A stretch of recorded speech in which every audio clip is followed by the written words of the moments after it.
के बारे में चर्चा करेंगे और जानेंगे कि विशालकाय डायनासोर के अंत के बाद स्तनधारी जीवों ने खुद में क्या बदलाव किए।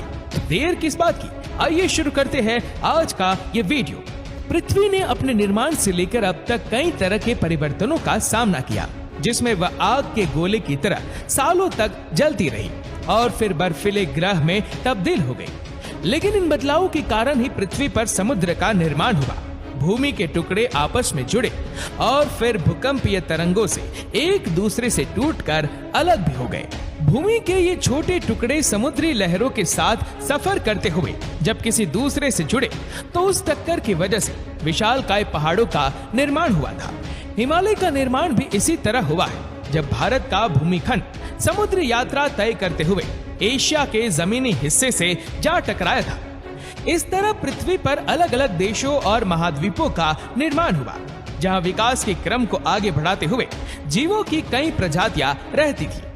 हालांकि एक विशालकाय उल्कापिंड की टक्कर की वजह से धरती पर विशाल और 25 किलोग्राम से ज्यादा वजन वाले सभी जीव खत्म हो गए थे, लेकिन स्तनधारी जीव जीवित बच गए और उन्होंने पृथ्वी के बढ़े हुए तापमान को झेलने के लिए जमीन के अंदर ही रहना शुरू कर दिया।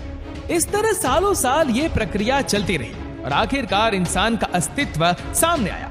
तो चलिए इंसान के विकास क्रम को थोड़ा और विस्तार से समझते हैं। डायनासोर के अंत के बाद स्तनधारी जीवों को खुलकर जीने और अपने शारीरिक अंगों में बदलाव करने का मौका मिला, जो बदलते परिवेश के कारण उनके डीएनए में हो रहा था। इन बदलावों की वजह से स्तनधारी जीव अलग अलग प्रजातियों में विकसित होते चले गए और उनकी संख्या में बढ़ोतरी होने लगी। इन्हीं स्तनधारी जीवों के लाखों साल के विकास क्रम के बाद चिंपैंजी और बंदरों की प्रजातियां विकसित हुई, जिन्हें इंसान का पूर्वज माना जाता है। ये जीव 4 पैरों पर चलते थे और पेड़ों पर रहते थे। उनके खाने पीने और रहने की सबसे अच्छी जगह जंगल था। लेकिन आज से तकरीबन 3 करोड़ साल पहले जलवायु परिवर्तन के कारण जंगल धीरे धीरे कम होने लगे और घास के मैदान बढ़ने लगे थे, जिसकी वजह से पेड़ों पर रहने वाले जीवों को मैदानी इलाकों की तरफ जाना पड़ा। इन मैदानी इलाकों में फल फूल और घास खाने वाले जानवर रहते थे, जबकि उनका शिकार करके अपना पेट भरने वाले मांसाहारी जीव भी वहीं रहते थे।